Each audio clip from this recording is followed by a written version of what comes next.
এই তিনটা আদর্শকে আওয়ামী লীগ ৭২ সাল থেকে এটিকে আড়াল করে রেখেছে। আড়াল করার কারণে আজকে জাতিগতভাবে আমরা অন্য জায়গায় অবস্থান করছি।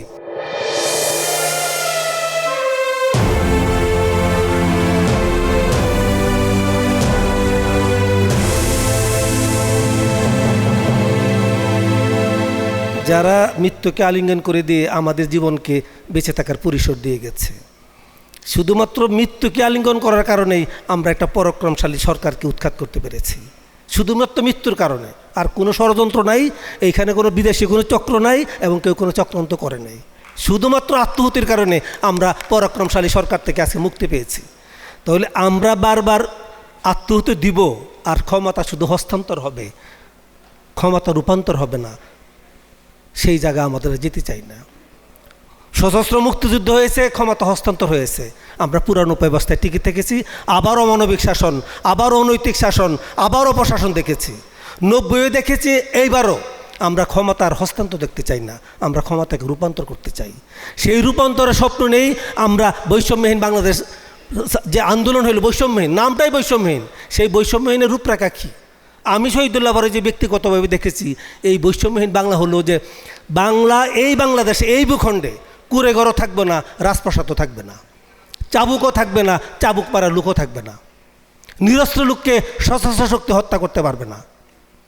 এমন বাংলাদেশ গড়তে চাই যেখানে সাম্য থাকবে, যেখানে সামাজিক সুবিচার থাকবে, যেখানে মানবিক মর্যাদা থাকবে। এই তিনটাই ছিল আমাদের মুক্তিযুদ্ধের আদর্শ। 1971 সালের 10 এপ্রিল ঘোষণা করা হয়েছে সাম্য, মানবিক মর্যাদা, সামাজিক সুবিচার।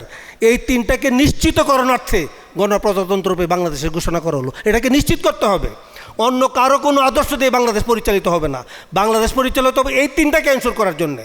তাহলে আজকে এই একটা প্রথম সুযোগ সৃষ্টি হয়েছে যে সরকার এবং জনগণের আকাঙ্ক্ষা। সরকার চাচ্ছে সংসার করতে, জনগণের আকাঙ্ক্ষা সরকার। আর এই সংবিধান সংসারের অন্যতম কারিগর হচ্ছে আলী রিয়াজ। তার সামনে শুধু 2-3টা দাবি উত্থাপন করছি যে আমাদের সংবিধান, অবশ্যই আমাদের সংবিধান হবে মুক্তিযুদ্ধের স্বাধীনতার ঘোষণাপত্র আদর্শ। সেটা হবে রাষ্ট্রের মোটো, একমাত্র মোটো হবে সাম্য, মানবিক মর্যাদা, সামাজিক সুবিচার। এখানে আমাদের 4টা উল্লেখ করা ছিল, একটাও বাংলাদেশে কোনো বাস্তবায়িত হয় না। সমাজতন্ত্র, ধর্মনিরপেক্ষতা কোনো সাংঘর্ষিক, এবং কোনোটা বাংলাদেশে গত 53 বছর কোনো প্রয়োগ হয় নাই। আমরা যদি একটা রাষ্ট্রকে নির্মিত করতে হয় ফিলোসফিক্যাল দিক দিয়ে, আমরা রাষ্ট্রকে দর্শনগত দিক দিয়ে নির্মিত করেছি এই তিনটা হবে আমার আদর্শ। সমগ্র জাতি জানেই না যে এই তিনটা আমাদের আদর্শ। এই তিনটা আদর্শকে আওয়ামী লীগ ৭২ সাল থেকে এটিকে আড়াল করে রেখেছে। আড়াল করার কারণে আজকে জাতিগতভাবে আমরা অন্য জায়গায় অবস্থান করছি। আজকে আপনি খেয়াল করেন, আমাদের ৭২ সালের সংবিধান, এই ভূখণ্ডের মানুষ প্রথম একটা সংবিধান রচনা করেছে। ভুলপুটি থাকতে পারে, সীমাবদ্ধ থাকবেই, কোনো কিছু নিরঙ্কুশ করা যায় না। তাহলে ৭২ সালের সংবিধান হলো সংসদীয় সরকার। ৭৩ সালে সেই সংসদ সংবিধানের অধীনে নির্বাচন হয়েছে। ৭৫ সালে 1.5 বছর পর বাকশাল হয়েছে। আপনি নির্বাচন করেছেন বহুদলীয় গণতন্ত্রের অধীন, আর আপনি করে ফেলছেন বাকশাল।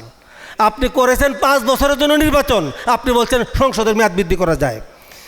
আপনি নির্বাচন করেছেন যে নতুন রাষ্ট্রপতি হবে, রাষ্ট্রপতি শাসিত সরকার, কিন্তু 4র্থ সংশোধনী হয়েছে নির্বাচন সংসদেও না, জনগণের ভোটেও না, বঙ্গবন্ধুকে রাষ্ট্রপতি ঘোষণা দেওয়া হয়েছে। এটি কি সংবিধানে লেখা ছিল? লেখা ছিল না। তাহলে সংবিধান আজকে আপনি নির্ণয় করবেন, সেই সংবিধানের সাথে আমাদের উচ্চ নৈতিকতাবোধ মানুষ লাগবে।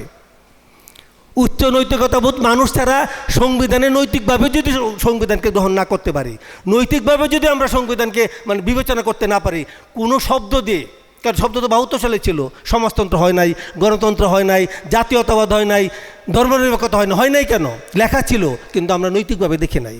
তা আমরা আজকে আলী রিয়াজ ভাইকে বলবো, আপনি যেমন বাবাদর্শ একটাই বলবেন, এই তিনটা হবে রাষ্ট্রের আদর্শ, আর রাষ্ট্র পরিচালনা হতে হবে, তার মূলনীতি হবে democracy for the people, by the people, of the পিপুল।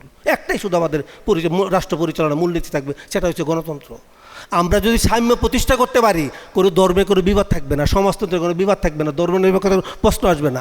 আমরা সকল মানুষের মানবিক মর্যাদা যদি সুরক্ষা দিতে পারি, কোনো মানুষের আক্ষেপ থাকবে না, কোনো মানুষ তাকে হেয় মনে করবে না, কোনো মানুষ তাকে মর্যাদাহীন মনে করবে না, কোনো মানুষ তাকে দ্বিতীয় শ্রেণীর নাগরিক মনে করবে না। আর আমরা যদি সামাজিক সুবিচার প্রতিষ্ঠা করতে পারি, তাহলে আমরা সকল নাগরিক একটা আইনের অধীন থাকবো। এখানে কেউ সংখ্যালঘু নয়, এখানে কেউ ক্ষুদ্র জাতিগোষ্ঠী নয়, আমরা একই বাংলাদেশের নাগরিক। সকল নাগরিকের জন্য সমতা নিশ্চিত করার জন্য রাষ্ট্র, সকল নাগরিকের জন্য সামাজিক সুবিচার নিশ্চিত করার জন্য রাষ্ট্র। তাহলে আমরা সেই আদর্শভিত্তিক রাষ্ট্র গঠন করতে চাইলে সংবিধানের যেমন পরিবর্তন করতে হবে, সংবিধানে আমি আলী রিয়াজ ভাইকে বলবো আমরা সাথে আদব দেখা হবে কিনা, আদর্শ 3টা থাকবে, রাষ্ট্র পরিচালনা নীতিতে এইটা থাকবে, অন্তত আপার হাউস করা যায় কিনা, যেখানে এই 300 আসনের সাথে পেশাজীবী জ্ঞানী গুণী, যেমন আজকে আলী রিয়াজ ভাই কোনো রাজনৈতিক দল করেন নাই, কিন্তু আমরা যদি আপার হাউস করতে পারি যেখানে জ্ঞানী গুণী থাকবে, যেখানে প্রযুক্তিবিদ থাকবে, সাহিত্যিক থাকবে, কবি থাকবে, শিল্পপতি থাকবে, তাহলে আলী রিয়াজ ভাইকে আমরা প্রতিনিধিত্ব পাঠাতে পারবো।